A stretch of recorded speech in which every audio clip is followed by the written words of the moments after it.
I would like to start just to clear up one situation. The Sunday after our Louisville game, I met in my office with Ian Thomas and his father to discuss Ian's future with the team and the program, at which time I wanted Ian to stay in our program. I thought he would have been a quality player and a quality person for us. In those discussions, the idea of him playing baseball in the future did come up.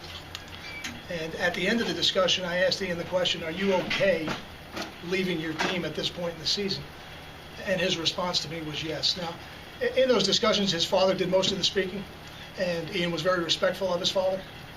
But once Ian had confirmed that he was okay leaving the team at that point in the season, I felt it was probably in his best interest to do so.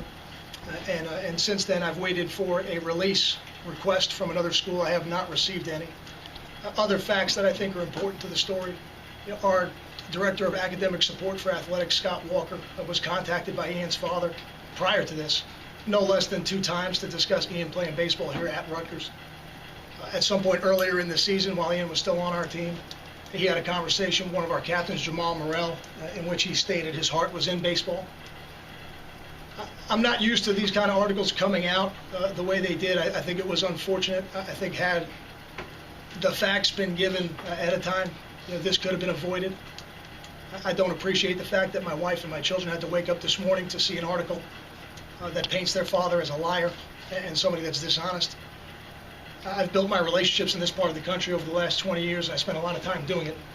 And everyone I've built has been built on honesty. And I think if you talk to the people in athletics and on campus here at Rutgers, the high school coaches in this state and in the state of Rutgers, and the other people I've done business with, I think they'll tell you that. Does anybody have any other questions that do not pertain to UCF so we can get those out of the way before we talk about the game? Kyle, would you have preferred the courtesy of a phone call asking your side of the story on that story? I would, and generally with these things in the past, that phone call's gone to Jason, and then he's confirmed with me, and we try to make sure that all the facts are straight. Coach Javon Tyree is suggesting that the reason he left the team is because you wouldn't play him because of this whole bullying allegation back in April. Were you not playing Javon Tyree because of his allegations of bullying? We've already released a statement on the Javon Tyree situation. I'm not going to comment further on that. I will say to you that every depth chart decision we make in our program, regardless of the position, regardless of the player, is based on who gives us the best opportunity to win. But you played a wide receiver instead of a cornerback, and that was one of his, apparently that was the last straw for him. Every position on our team, in every game, we put the players on the field that we think give us the best chance to win. So did Ian mention that he was homesick when you met with him? Ian mentioned being homesick on a number of occasions, not just in that meeting. And quite a few players, when they come to college, mention those type of things. It's one of those things that freshmen and redshirt freshmen go through. But when you decided to transfer, he didn't give that as a reason to you as why you wanted to leave. It was in the discussion, as well as baseball was in the discussion. But you only said baseball when you announced the decision. Your point is? Well, you didn't mention the homesickness. Why not? No reason. Coach, your team seemed at least dispirited against Cincinnati. Can you talk a little bit about what the mental state of your team is right now, given current conditions? Are we on to Cincinnati? Are there any other? I'm sorry. Are we on to UCF now? The football part of it? Are there any other questions that are non-football related? In general, how does this team handle it when there are allegations of bullying? I think you're going to have an opportunity to speak to some of our players today, and I think you can ask them that question directly. I have seen nothing but a spirited football team with a lot of energy, getting ready to play an excellent team in UCF. Are you satisfied with the situation with Javon Tyree and how it was resolved? I've already made it. The university's made a statement on the Javon Tyree situation. I'm not going to comment further on it. What is Coach Cohen's status, and how do you think this all reflects on him? Coach Cohen right now is our defensive coordinator. I'm not going to make a further comment on that right now as we get ready to play a game. Is there anything that you can say about the situation with Tyree and what's been learned? Everything that we're going to say about the Javon Tyree situation at this point is in the statement. It will not be revisited and there will not be another review? I would not say that. I just said everything we're going to say right now is in our statement. How in general do you think you and the team are handling, internally people are handling the things swirling around? Has it been any sort of distraction? I think everybody's aware of it. I think the players and the coaches, we're focused on what we do. It's probably harder on the families on the outside. I think they are exposed to a lot more of it on a daily basis.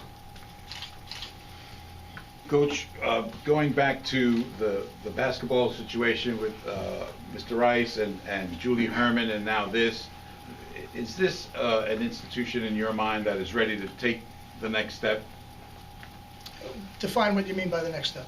joining a new conference, national exposure, et cetera?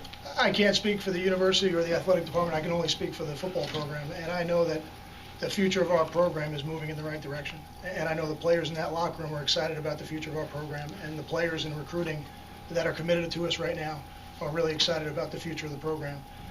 But internally, we are focused on one game.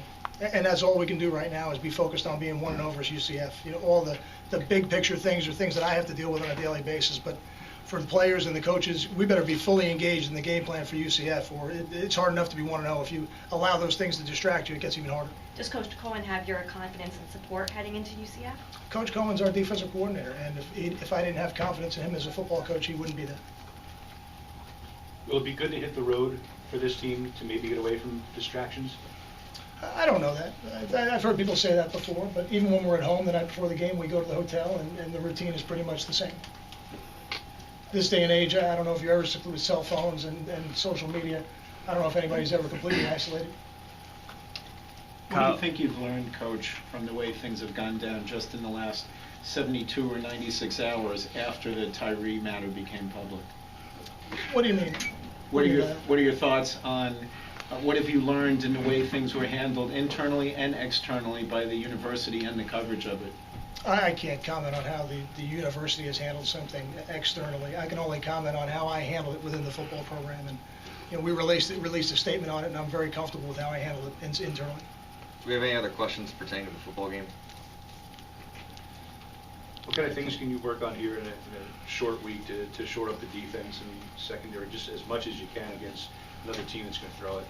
You have limited time, and you got limited things you can do on the field because you got to make sure that their legs are ready. And I think when you have a game plan like this, you have to really rely on the things that you've done over and over again. You got to rely on the repetitions you took in training camp, the repetitions you've taken in each practice week. I think those things are critical.